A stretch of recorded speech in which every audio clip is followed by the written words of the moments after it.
Y seguimos aquí en Buenos Días Aragón, son ya las 9:35 y abrimos el tiempo de debate. Seguimos con el tiempo de debate, abrimos el tema del día y vamos a hablar precisamente de un tema que genera mucho debate, mucha controversia, no solo por las posiciones enfrentadas, sino porque también intervienen en este tema sentimientos religiosos, las creencias religiosas. Hablamos de las inmatriculaciones de la Iglesia Católica, es decir, de aquellos bienes que puso a su nombre sin la necesidad de presentar un documento oficial de propiedad. El gobierno central, el gobierno de España, está elaborando un listado con esos bienes y hoy precisamente una coordinadora con 20 asociaciones van a acercarse hasta el Congreso de los Diputados para pedir a los grupos que les den ese listado de bienes y que sean devueltos al Estado. Para hablar de este tema, como intentamos hacer todos los días, tenemos con nosotros a los principales implicados y agradecemos especialmente que hoy estén en la mesa de Buenos Días para hablar, como decimos, de un tema que genera mucha controversia. Tenemos al portavoz del Arzobispado de Zaragoza, José Antonio Calvo. Buenos días. ¿Qué tal? Muy buenos días. Gracias por invitarnos a participar en este programa. Y también tenemos al presidente de MUEL, del Movimiento hacia el Estado Laico, Jorge García. Buenos días. Buenos días. Buenos días, José Antonio. Buenos días. Vamos a comenzar primero con el Arzobispado porque tienen un listado de los bienes inmatriculados. Bueno, nosotros tenemos en nuestros inventarios desde hace siglos multitud de edificios, de inmuebles, tanto templos como otros edificios que no lo son, que han pertenecido a la Iglesia Católica, a la diócesis, a las parroquias, a órdenes religiosas, y efectivamente ahí están nuestros archivos y todo se puede documentar, todo está archivado.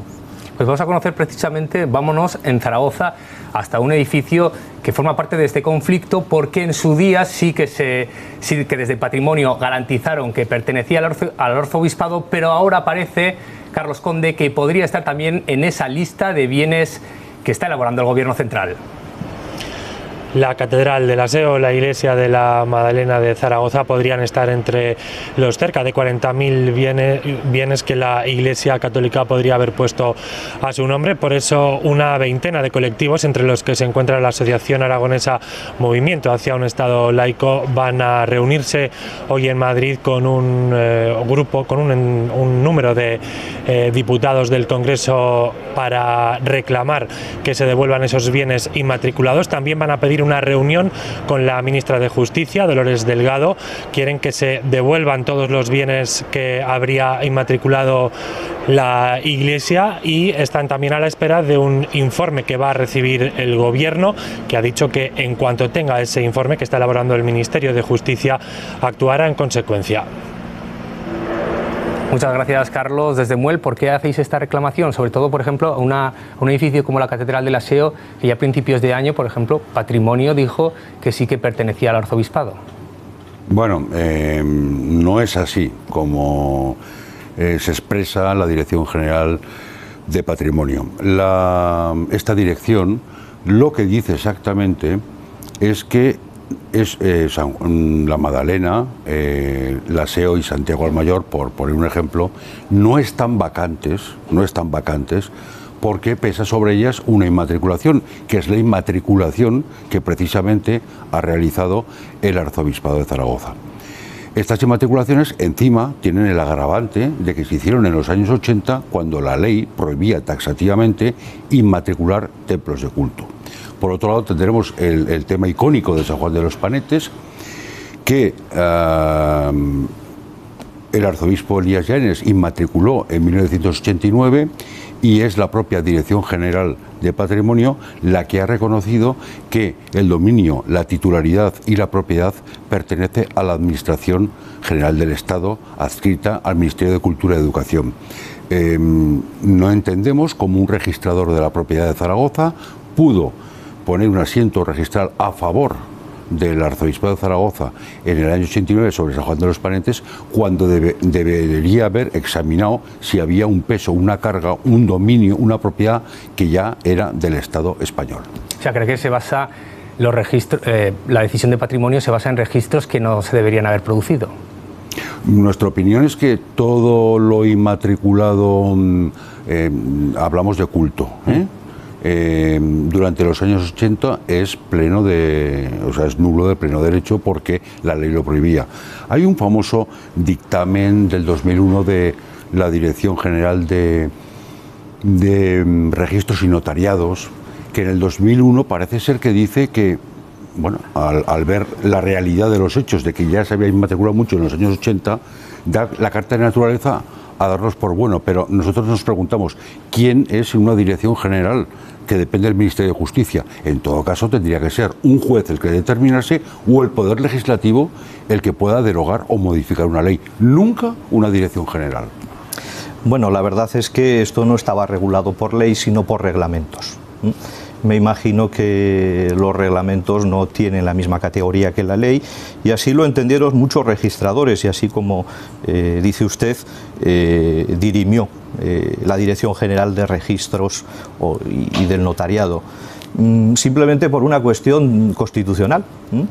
Que la Iglesia Católica no pudiese inmatricular sus templos cuando estamos en un estado aconfesional y el resto de las confesiones sí, eso, perdón, pero es anticonstitucional de hecho. Y en eso es en lo que se apoyan tanto los registradores como multitud de juristas, multitud de académicos. Me parece que por ahí no viene el problema. En todo caso, no tenemos ninguna dificultad en que si quien interpreta las leyes en este país, quien legisla, quieren ir a los tribunales, bueno, pues nosotros vamos, ¿no? Nosotros vamos. Sobre el aseo, pues ¿qué vamos a decir? A mí me parece que es simplemente una manipulación decir que la Iglesia no tiene nada que ver con la Catedral de El Salvador. O sea, la ha construido ella, la ha mantenido ella durante siglos. Su dominio ha sido pacífico, ininterrumpido. San Juan de los Panetes. Bueno, pues San Juan de los Panetes, yo estaba hojeando estos días un libro que fue publicado hace poco por la institución Fernando el Católico. Me refiero a un libro de Pilar Lopotín, y es complejísimo. Estamos hablando de herencias, estamos hablando de bienes pertenecientes a una orden religiosa que no se desamortizaron en su día porque resulta que el gran Castellán era el hermano pequeño del rey Fernando VII, estamos hablando de cesiones, había lío. Nosotros mismos hemos reconocido que probablemente esa inmatriculación es errónea y así lo hemos manifestado. Y faltan formalidades. ¿Qué pasa? Pues que nos encontramos con que hay personas o grupos que quieren hacer bombo y platillo en este ínterim para acusarnos a nosotros de apropiarnos de lo ajeno, es decir, de robar, que es calumnioso. ¿Acusaciones de robar? Vamos a ver, señor Calvo. No es así como usted lo dice. Primero, en San Juan de los Panetes, a 11 de septiembre, en una nota simple, aún está a nombre del arzobispado. Claro, faltan formalidades. No faltan formalidades. Ustedes no han ido al registro a levantar ese asiento. Faltan formalidades. Dice la Dirección General de Patrimonio que ustedes se acercaron el 12 de diciembre del 2017 a un notario de Zaragoza a presentar un documento. Nosotros hemos comprobado durante 3 ocasiones y sigue a nombre, propiedad del Arzobispado de Zaragoza. Con lo cual, no creo que ustedes estén actuando diligentemente. Es más, pienso que en este caso se están pegando un tiro en su propio pie, por lo que puede pasar. Respecto a lo que usted comentaba de la inconstitucionalidad, le recuerdo, en la reforma de Aznar, en el 98, las otras confesiones religiosas incipientes empezaban a construir sus propias obras nuevas, sus templos, sus sinagogas, templos evangelistas, etc. Es lógico que a la Iglesia Católica le dejarán poner a su nombre los templos de nueva obra, porque eso sí que era una colisión inconstitucional. Lo que pasa es que ustedes lo que aprovecharon esa reforma del 98 para apuntarse todos los bienes inmuebles de culto del siglo XI, XII, XIII, XIV, XV, XVI, XVII, XVIII y XIX. Porque había una norma franquista no derogada y que pasó los filtros de la Constitución, que fueron el artículo 206 y el 304 del reglamento hipotecario, que equiparaba a la Iglesia, a la jerarquía católica, como una administración de derecho público, y a los diocesanos, obispos y arzobispos como fedatarios y notarios del Estado. Entonces, es un privilegio que nos parece imposible que pasara la Constitución, porque atenta y colisiona gravísimamente contra los artículos 14 y 16 de nuestra vigente Carta Magna. Bueno, yo creo que la lección de la historia es importante. ¿Por qué a la Iglesia Católica no se le permite inmatricular sus templos? Bueno, pues porque en el siglo XIX era notorio que eran templos de la Iglesia Católica. No se discutía. Además eran bienes que no se podían enajenar, no se podían someter a hipotecas, por lo tanto estaban siempre ahí. Con el paso del tiempo, el legislador entiende que esa es una excepción, nunca una prohibición, una excepción que hay que subsanar, ¿no? Y se subsana. Nosotros hemos inmatriculado, que es la palabra mágica, es la palabra clave en todo este asunto, hemos inmatriculado nuestros templos, hemos inmatriculado las casas parroquiales, hemos inmatriculado los huertos parroquiales, todo aquello que desde tiempo inmemorial ha pertenecido a la Iglesia Católica para servicio del pueblo. Y aquí es donde introducen ustedes y otros una cuestión que es sumamente ambigua, que es confundir al pueblo con el ayuntamiento, al pueblo con el gobierno, al pueblo con el Estado, ¿no? Nosotros somos pueblo. Nosotros somos pueblo, somos Iglesia Católica, somos pueblo de Dios, y cuando inmatriculamos, no inmatriculamos para acrecentar el patrimonio de un obispo o de una diócesis, sino para asegurar el servicio que como miembros de la sociedad civil realizamos de modo reconocido desde hace muchos siglos por el pueblo y por este país. Y fuera de estos bienes o de estos bienes de culto de los que estamos hablando, también en este listado se habla de que podrían estar incluidas plazas, fuentes, hablamos de terrenos. Sí, yo recuerdo ahora mismo distintos pueblos de los que he sido párroco, porque yo he tocado tierra y he tocado pueblo, y efectivamente, bueno, pues en determinado momento, porque amenaza ruinas, se derruye pues una casa parroquial y eso se convierte en una plaza, y esa plaza se pone a disposición del pueblo, pero sigue siendo propiedad de la parroquia. No nos vamos a llevar la plaza, no vamos a vender la plaza, pero sí que queremos recordar que la propiedad es nuestra y que ese servicio lo estamos prestando nosotros. Lo mismo podría decir de frontones, que es un tema que aparece mucho. Pues cuando no había frontones en Aragón, en los pueblos, pues se empleaba la pared de la iglesia, y muchas veces pues los antiguos cementerios que formaban parte de la parroquia. No creo que por eso haya ningún problema, y además van a seguir estando al servicio de todos. También se habla que en estos lugares de cultos se puede conseguir cierto beneficio, ya sea con entradas, con turismo, que después no repercute en el Estado, cuando el Estado sí que interviene, sobre todo cuando son bienes de interés cultural, en su mantenimiento. A mí me gusta hablar del ascensor del edificio donde viven mis padres. Nadie discute que el piso de mis padres es de mis padres y el de los vecinos, pero cuando hay que poner un ascensor, las administraciones del Estado colaboran, y eso no quiere decir que el ascensor sea público, eso no quiere decir que sea de dominio público, sino que el Estado en su servicio pues colabora con las agrupaciones, con una comunidad de vecinos o con la Iglesia Católica en mantener aquello que es servicio para sus ciudadanos. No hay que olvidar que la Iglesia no tiene ánimo de lucro. Por eso recibe subvenciones, por eso participa de exenciones. Sin ánimo de lucro no significa que no obtenga dinero, sino que el dinero que obtiene revierte en la consecución de los fines sociales. No sé si desde MUEL estáis de acuerdo en esta vocación de servicio que plantean desde el arzobispado. El señor Calvo es una persona muy audaz, no lo voy a negar, pero le tengo que corregir ciertas cosas. Durante el franquismo, el propio dictador determinó que los bienes de culto eran de dominio público, o sea, eran de todos y no eran de ninguno, y por eso no podían acceder al registro. No vengamos con que en el siglo XIX, en el XVIII no había registros, etcétera, etcétera, etcétera. Eso la verdad constituye la salsa de sus argumentos, que es el franquismo, el laicismo. O sea, hay una ley que todo el mundo puede contrastar. Disculpe, señor Calvo, y recomiendo ir a los académicos. Sin la normativa de la ley hipotecaria de origen franquista, ustedes no hubieran podido inmatricular. Luego es curioso, este es el listado de bienes inmatriculados en Zaragoza. Un campo de pastos en Alfocea, por título de inmatriculación. Una vivienda parroquial, un cementerio parroquial, un terreno de regadío de 1325 en Juslibol. Bueno, es que acceden al registro sin título de propiedad. O sea, un campo de pastos, un terreno de regadío, que no tenemos títulos de propiedad y los hacemos nuestros, mediante un autocertificado. No me parece muy cristiano, señor Calvo. Bueno, yo no entro disculpe, en juicios morales de ese tipo. Lo que sí que le tengo que decir es que precisamente somos audaces porque queremos ser transparentes y no hay ningún problema en serlo. Mire usted, disculpe que le interrumpa.